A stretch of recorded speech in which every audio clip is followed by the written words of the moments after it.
Hello everyone, how are we doing? Can we together take a collective breath, because that was a lot to take in. So stress. We're gonna talk about it, sister. We're gonna address it. Right. So if we can all take a deep breath in and out. And again, a deep breath in and out. So happy to be here with you all tonight. My name is Jerrie Johnson, and I will be moderating / kikiing in the midst of this beautiful conversation with these beautiful people that I will have introduce themselves to you. Starting with you, Dominique. Hi, everybody. Hi, everybody. I'm Dominique Morisseau, and I'm the Playwright.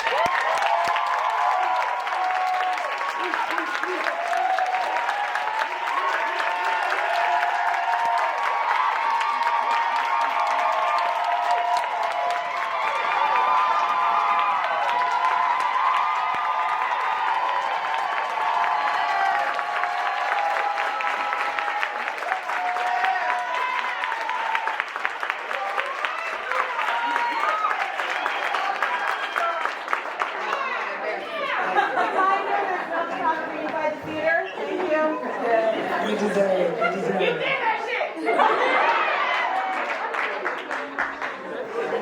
Pass the mic.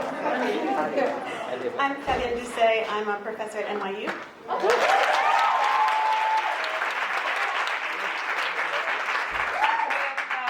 Oh, my mic is hot. There we go. I'm Dria Brown, she, her pronouns. I'm the Programs and Partnership Producer at Broadway Advocacy Coalition.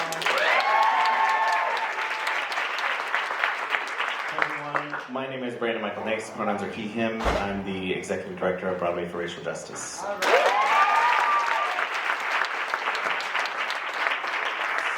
before I get into my questions, for you three, what stuck out to you the most seeing it this time? I'll go first.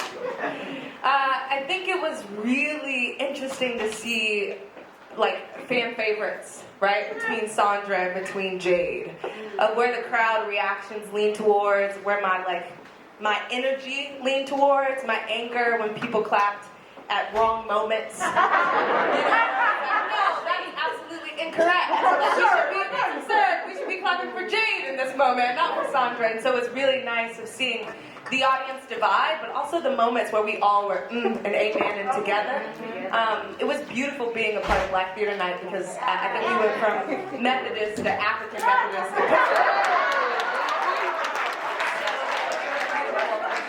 We really are leaning into the ways in which Indigenous and African traditions show up in the theater tonight. So that was really beautiful to see. Yeah. For me, this is the second time I've seen it, and so both times I saw it, I was looking at the characters, but I was also seeing people that I know, and so it actually kind of the same with what Dria said. It just solidified for me, and I was trying to be both times trying to be so open to the other side that was not the side that felt like my side, and still trying to be open to the other side, but I just felt very solidified in how I feel about all of this. Well, it was my first time seeing it, so I'm still a little traumatized. In a good way. I think one of the things that stood out to me was just how I could see myself in the characters in different moments. I felt like I've been all these people in different ways. That was really, really powerful. Yes. Dominique, we talked a little bit about Black liberation in our conversation, and something that the institutions really stuck out to me watching it this time. And I want to know for all of you, and maybe this is kind of an elusive question, but how do we and how are we working towards Black liberation in white institutions and white spaces? I'll try to speak to that for me and for the process of this play. for us, this play was a process of liberation. And we meant that in a lot of ways. And liberation never comes easy, nor does it come without battle scars, right? One of the things I invoke, a friend once said to me when we were trying to put up a show, my second play I ever put up, I directed it, produced it, choreographed, and I did it at the Charles H. Wright Museum of African American History in Detroit, which is named in the opening as having one of the most real dioramas of a slave ship you ever gonna see in your life. But we were putting my show up there, and it was things happen when you put up shows of black folks, and energy and emotions, and he gave me a card on opening night that said nothing moves without friction.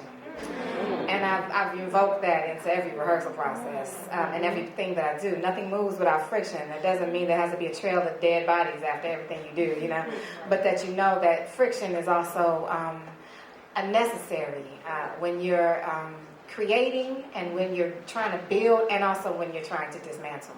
And so inside of this process, our director, Story Air,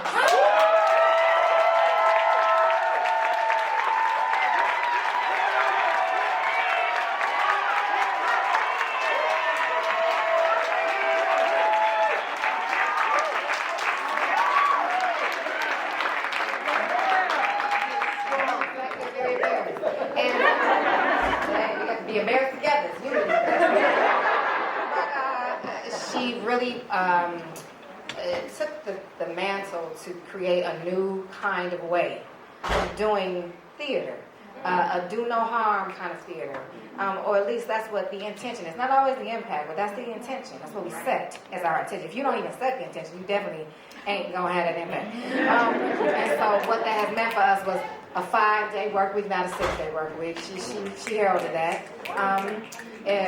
Obviously, we don't do 10 out of 12 tech days. We do 8 out of 10s. A lot of theaters are taking that on, But we also created a thing in the room, which was also a ritual by our intimacy coordinator. We have a black woman intimacy coordinator, and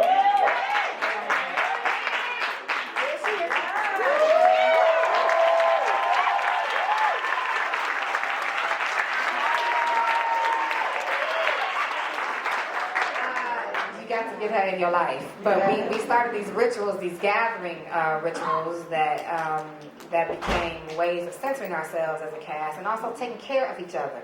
This cast takes care of each other. I want to say that because a lot of times in spaces and when we get in predominantly white institutions, the harm that I've experienced the most has happened laterally.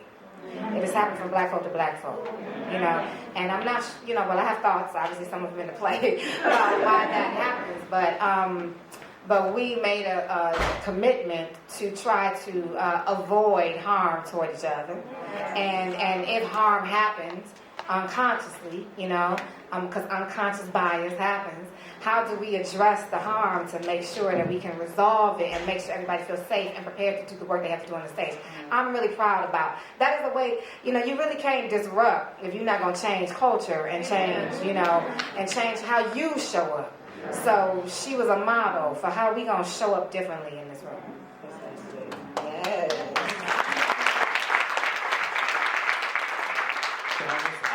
I would just love to jump on the back of that because to me, in my work, multifaceted my work, in breaking down these structures of oppression, we organize in our organizations, but there's so much of it for me that is personal as well, that has to be.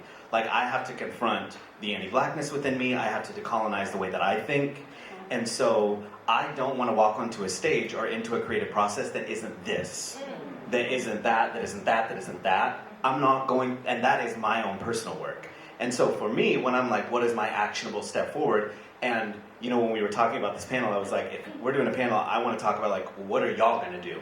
Like, what is the actionable step forward, especially, like, artists in the space that are watching this? And I'm always going to, like, push, people will call me radical, whatever. I'm like, don't do it. Like, if it's not this, then don't give up your black body for them to make a profit and do the same shit that they've been doing.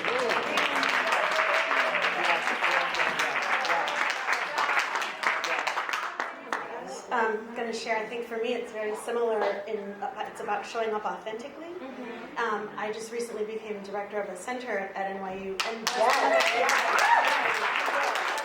one of the things that I've been getting so much feedback about that I wasn't even necessarily aware of is everybody's like, wow, you're just like yourself. I'm like, sure am. Super black, super Haitian, super here. I think that's how we do it, right? Because then we allow space for other people to show up authentically. And when everybody's showing up authentically, it changes things. It moves, right? It moves energy, and it changes the way that we begin to see our work. Because then we're doing our work with each other, for each other. It just really shifts things. So I think that's really, really key. Yeah, I think it's about doing work that feels regenerative and not degenerative, like so much of theater can be. It's so taxing on the body, it's taxing on the mind, it's taxing on the spirit. We don't know how to close rituals very well in spaces that we're like shucking and jiving for applause and for money, and not to tell stories for impact or tell stories to remember, which is my favorite part of storytelling. And so I think it's about like honoring our capacity at BAC. And so of knowing that me showing up authentically means something different on Monday than it does on Wednesday. And having a space that honors the fullness of my authenticity. And with that, I would say of leaning into my role and not in the role that is thrust upon me. I think black and brown people are forced caregivers always, whether it's like the mammy trope that's still, unresolved in a lot of white people or in ourselves. But of saying like, I'm not showing up as a caregiver today, I'm showing up as a builder, or I'm showing up as a visionary, or I'm showing up as a disruptor, and that being a part of my fullness. And so I would say of just leaning into the roles that we play, but making sure that the roles that we play match our capacity so that we're not pouring, I know it's cliche, but pouring from an empty cup, which is real. Burnout is so real in this work. Yeah. Yes. And something that you said, Brandon, and also to what you were saying, Dominique, resonates so much on like creating another paradigm that works for us, the people that are in the space, and not just what works for producing a product. Because I know experiencing in grad school, I had a professor who we did not look at the script for a whole week, and I watched the white students malfunction. It was like almost like they didn't know what to do, but for me it was such a liberating experience because it started from the body. And when we think about what we're taught in all these schools, it's not ancestral for us, they get biology stuff, yes, the white, all the European traditions, all of these things, but I never felt like, wow, like this is something that liberates my body, because I know before my people were brought on boats, they were performing, still performing. And so there is a way, I think, to tap back into what our body knows naturally to do. And it's just about creating those spaces, having those intimacy coordinators, and really setting intentions and committing to thinking about the artist, because it can feel like sometimes we're so low on the totem pole that really to normalize this experience would just be transformative. And to that, something that stuck out to me watching it this time was the skepticism between black women. It's like with the slave woman and then with the teachers, it felt like, well, how do I know I can trust you? And I've experienced that a lot in higher education, and I'm wondering what that is, if it is like the effect of the institution or what have you. But I just wanted to pose that to you all because it just was so much, it was so clear to me this time. Yeah, it just makes me think that sometimes when we talk about white supremacy culture, we think it only shows up in white people. And we have to remember that we all are conditioned under the culture. And that it shows up in all of us, And so Theater of the Oppressed has this thing of like, kill the cop in your head. And I think at the end of the day, it comes with grace, right? Which is something that is not taught, is not nourished, is not nurtured. And so always, this is my second time seeing the play, I just wanted to yell at the characters, like, stop. Say time out and take a breath together. Or be like, yo, sister, I'm coming at you real hot right now, and because you're black, I'm gonna allot a second of grace for you because you are my sister. And so I just wanted a pause because I wanted a pause in my real life, right? And so I think what this play does so beautifully is it challenges me to continue to check myself in situations that are tense, in situations where I'm skeptical, and not to gaslight myself and being like, this ain't really happening, which is something we also do, right? But to say, like, I'm feeling tense, and to name the feeling, which I don't think we've gotten, especially in this industry, really good at doing. Hey, I'm uncomfortable. You are, or even more so, you are making me uncomfortable. You producer, you general manager, you director, you black man, black woman, black person, white person, whoever. And so I think the skepticism is such a byproduct of white supremacy and not naming the issue, right? And that rage should be accepted. I think that we tone police each other so much, and to say, like, you're coming at me hot, I'm coming at you hot, again, that lateral harm that's being caused, and to just give grace. And I think especially during this time where we are still in a fucking pandemic, you know, like, regardless of the government says that we are, or the theater says that we are, people are still out here struggling. And so if there is some grace that we could allot each other, I think we can move through spaces with more ease, which doesn't diminish spaces of uncomfortability, right? Like, just because it's easeful doesn't mean that it's not going to be uncomfortable, or we're not going to have tough conversations.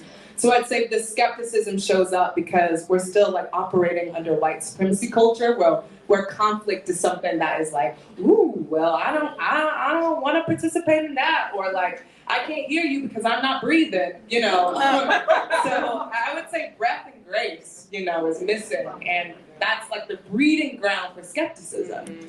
I hope that made sense. It made sense in my head.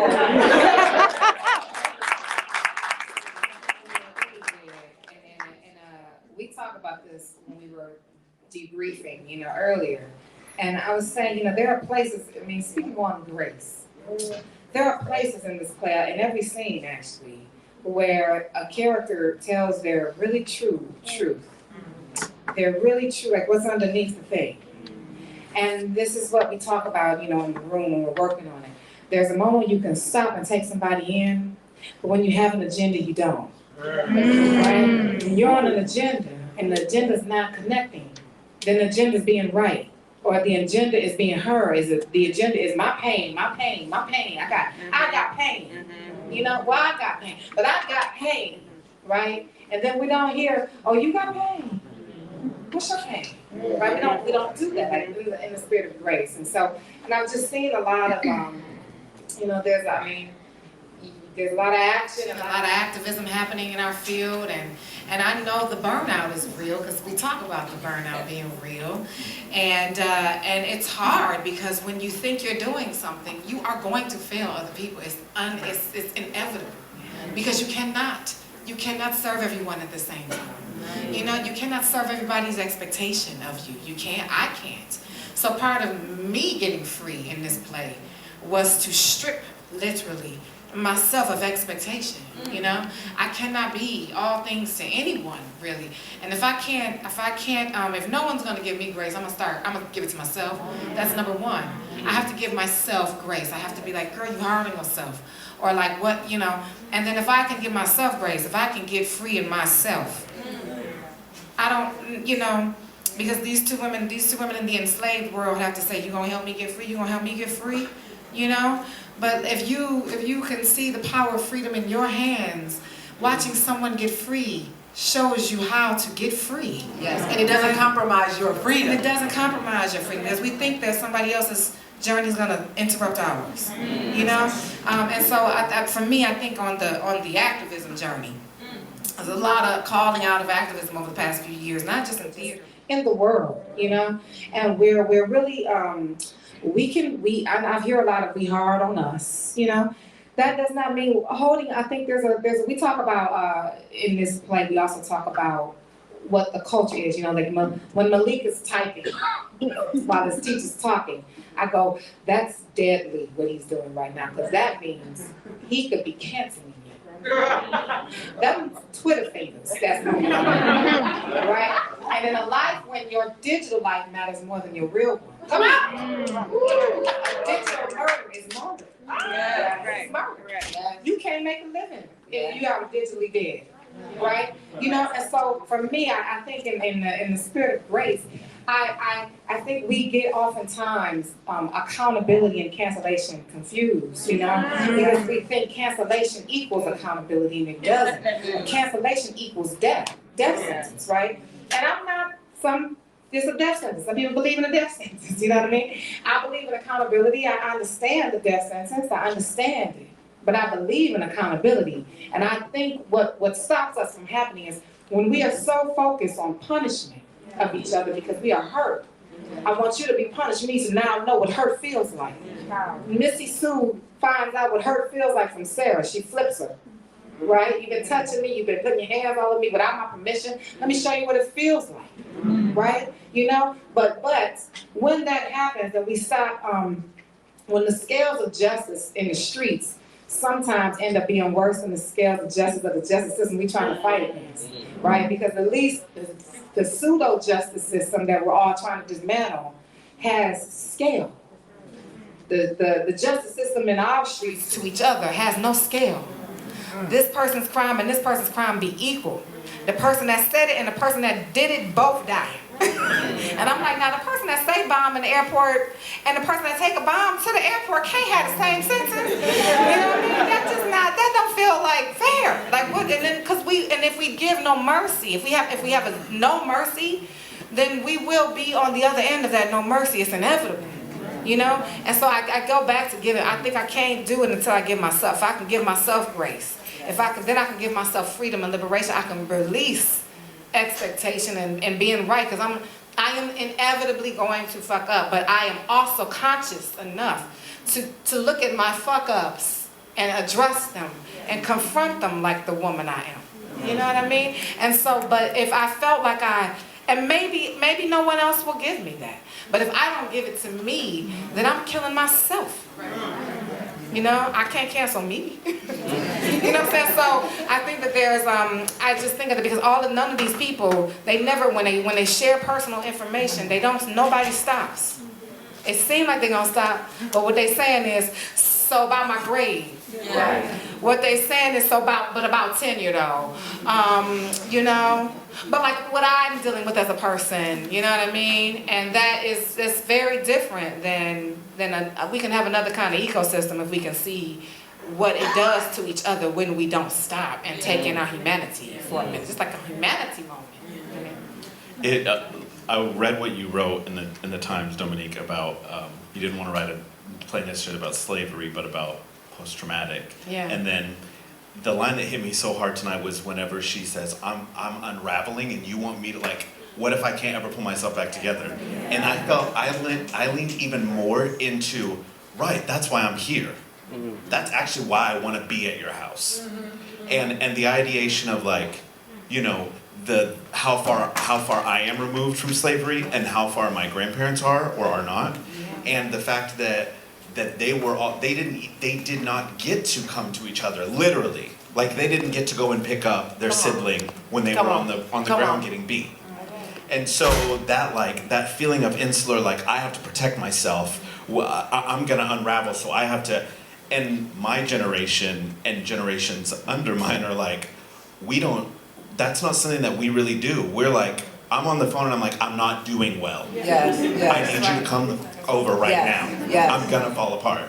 And so the breakdown for me of being like, I get that you don't want to fall apart and you want to keep all these things close, but it's like, will you accept the grace? Like I want to actually tangibly, actionably extend grace to you. Will you accept it? Which is also, to your point, this perception of the black woman not having the space to unravel, and the play opening with her literally raveling back up her brother, her stitching him up, and she the whole time held so much space for him, but she still had to be the center of this revolution. I think I'll say something else too about the unraveling in front of each other, right? And the there's something else about, I mean, that's a very sharp eye you had there.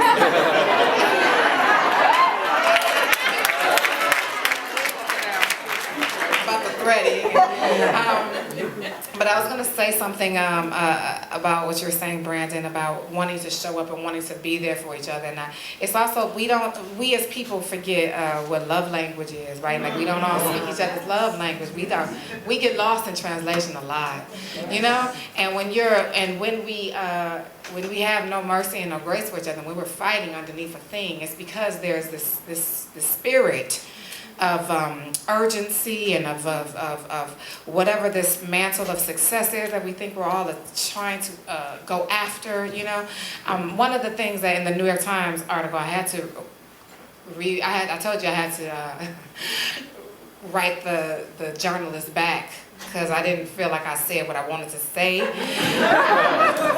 this question, and I was like, it was a question about the two worlds, and it was saying that there was macroaggression and microaggression she was talking about, you know, and she was saying in the past, in the enslaved world, obviously that's life or death. That feels really heavy and serious, which is frankly to me the funniest part of play. But this feels really heavy and serious, it's life or death, right? But in the present, it was like, well, it's not, you know, she's dealing with microaggressions, which is, you know, like harmless microaggressions, and I know y'all, I know. But you know, and so you know, and that you know, and I was like, oh, I don't know about harmless, and then you know, she said, well, I mean, they're harmful, but like the thing she's not gonna lose her life, she's gonna lose her job or something, you know, like that, and I was like, you know, and what I said in that moment was there is, you know, well, there's the kind of racism that kills the body, that is, you know, the lynching and hanging, and we see that, we've seen that a lot in the past, but we are also seeing that in the present. But that is probably not the kind of racism most of us are going to engage with on a daily. It's like, you know, murder happens, but most of us might survive walking down the street and, you know, and get hit by that car today, right? But most of us will probably engage in the microaggressions on a daily basis. And that is the kind of racism that does not necessarily kill the body immediately, that kills the soul. But both of them are deadly because so that was my feeling. I said that, you know. And then we moved on, and then I thought about it.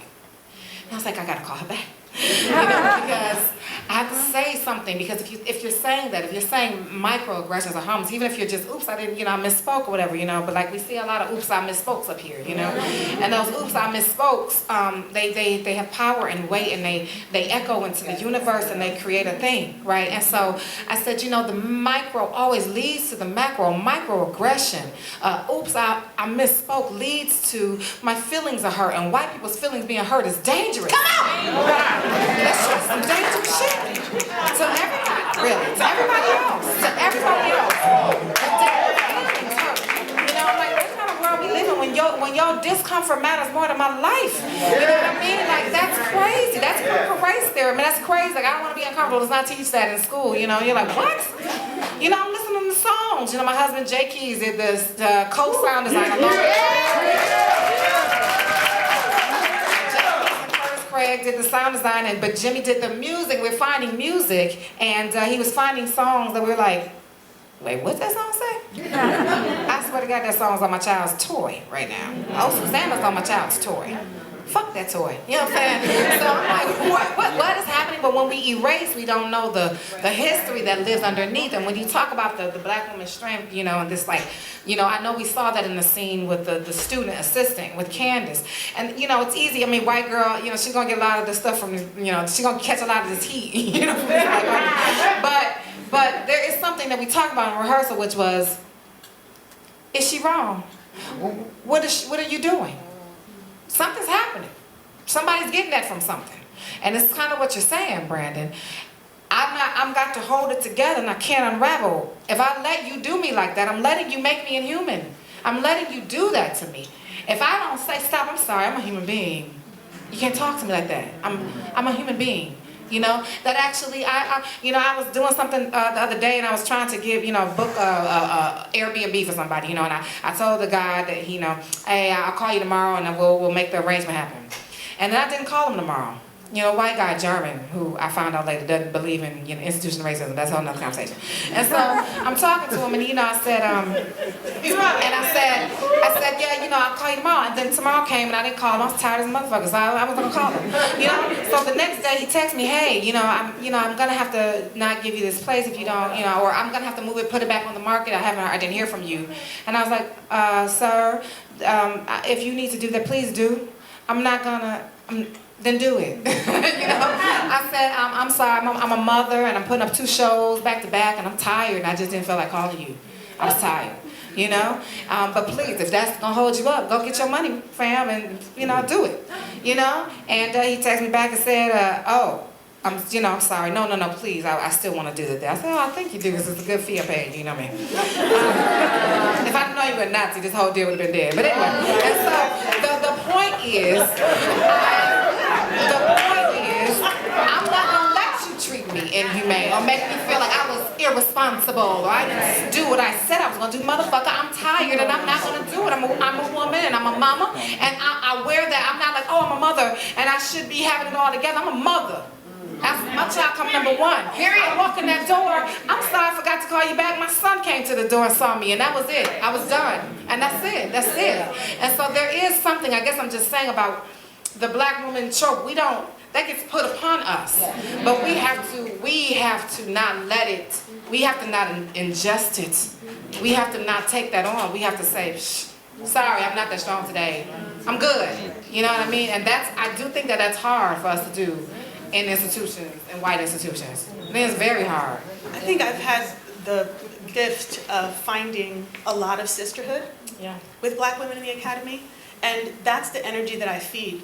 Yeah. I think I do what you do. If I'm feeling something different, I'm just like, you know what, boo, you do you, and I'm just not going to engage because I don't need that, right? I want light and I want life and I want love and joy and excitement, and to commiserate, do all the things that we do. But I don't need friction. I don't need that kind of stuff. And I think giving ourselves grace is really important. But also to me, in doing that, say somebody gives me some negative energy and I say, you know what, like it's okay. That's a way for me to give them grace and to just say, you know what, everybody's fighting a battle. I don't know what battle you're fighting and I don't need to be on the battlefield with you if you're not inviting me. It's cool.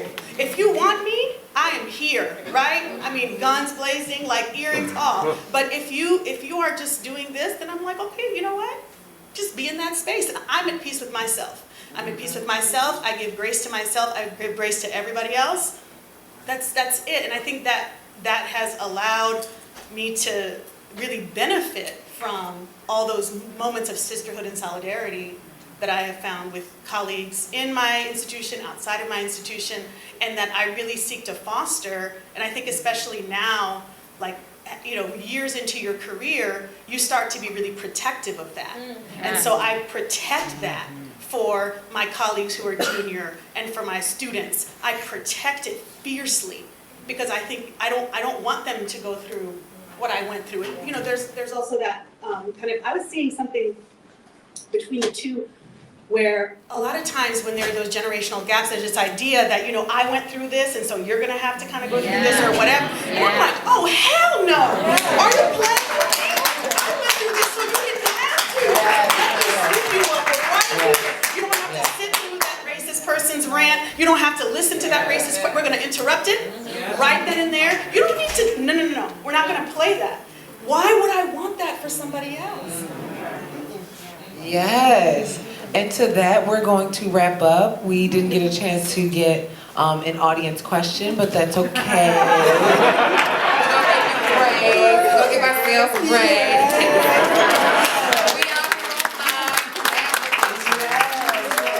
Is there anything that you guys want to say to the audience? I would say tell your friends to tell a friend to come to fill the seat.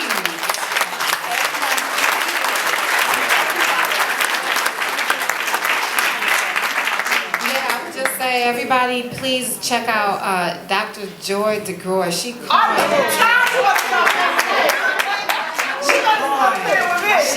the term post-traumatic slave syndrome, and it is through her her work and her understanding the psychology of slavery to today. I was almost gonna call this play post-traumatic slave syndrome.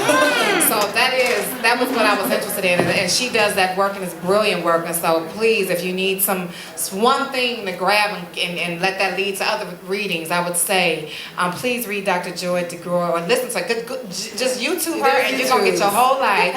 And yeah, please pass the word, because what I'm not gonna do is what I don't want is for us not to be in this house for this show. I'm done with that, you know. And so this theater and the people the laborers all around this theater, the people that work in all the offices, whatever background they are, they have all been working very hard to try to get a very broad range of inclusive folk in this house. And so I'm asking you to help be the ambassador for that and make that happen for us, because we talking to us. We need to be in these spaces. That's my number one thing for this.